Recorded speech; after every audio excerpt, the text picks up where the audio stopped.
Hello friends, તો આજે હું તમારી સાથે પૌવાથી મસાલા પૂરીની રેસીપી શેર કરવાની છું. તો તેની માટે મેં અહીંયા 1 કપ પૌવા લઈ લીધા છે. તેને પાણી રેડી 5 મિનિટ માટે પલાળી રાખવાના છે. ત્યાર પછી તેને સરસ રીતે ધોઈ લેવાના છે.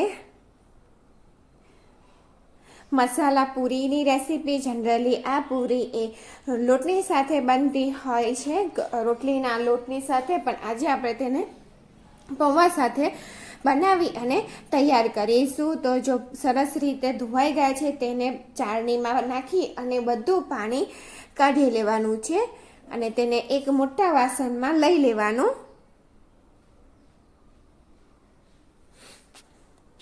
અને હાથેથી આપણે આ રીતે તેને સરસ રીતે મસળી લેવાનું છે. જે રીતે આપણે રોટલીનો લોટ બાંધતા હોય છે તે રીતે સેમ.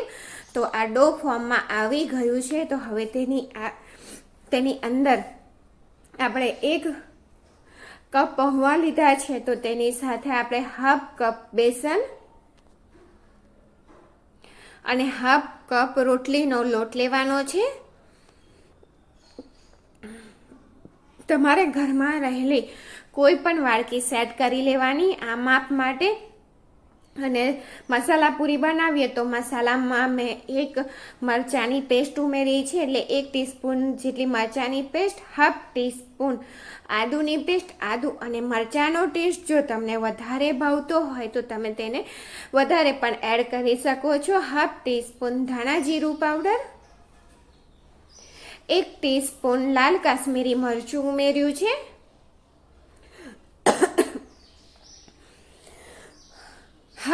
1/4 ટીસ્પૂન ગરમ મસાલો, 1/4 ટીસ્પૂનથી થોડી ઉપર હળદર,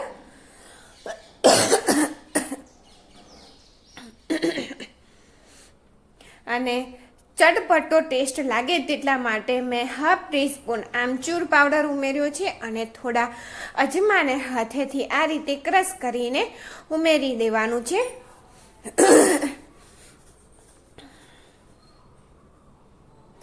સ્વાદ પ્રમાણે મીઠું.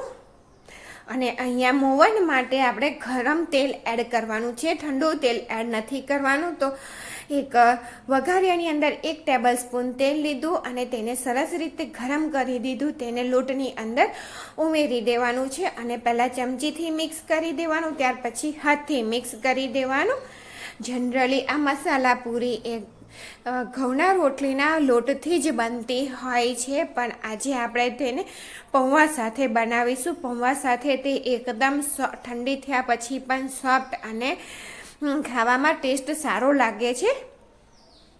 તો સરસ રીતે મિક્સ થઈ ગયું છે અને અહીંયા મેં થોડા ધાણા લીધા છે, 2 ટેબલ સ્પૂન જેવા હશે.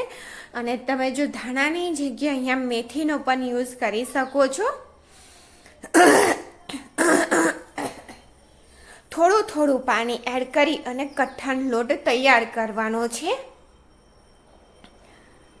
તો લોટ બંધાઈ ગયો, તેને ઢાંકી અને 10 મિનિટનો રેસ્ટ આપવાનો છે.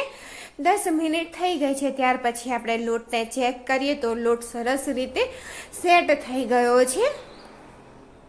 તો તેની ઉપર થોડું તેલ રેડી અને તેને સરસ રીતે સ્મૂધ કરી લેવાનો છે, જેથી આપણી પૂરી ખરબચડી ના દેખાય, એકદમ સરસ દેખાય.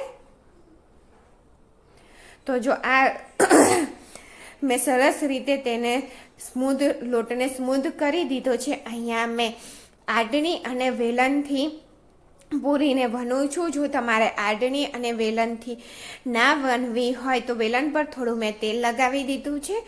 ના વણવું હોય તમારે તો પ્લાસ્ટિકની જે આપણી કોથળી આવે છે તે કોથળીને કાપી અને તેની અંદર લૂવો રાખી દેવાનો, પછી પ્લાસ્ટિકને ઢાંકી દેવાનું અને તેને વાડકીથી તમે ગોલ ગોલ વાડકી ફેરવશો એટલે સરસ પૂરી બની અને તૈયાર થઈ જશે.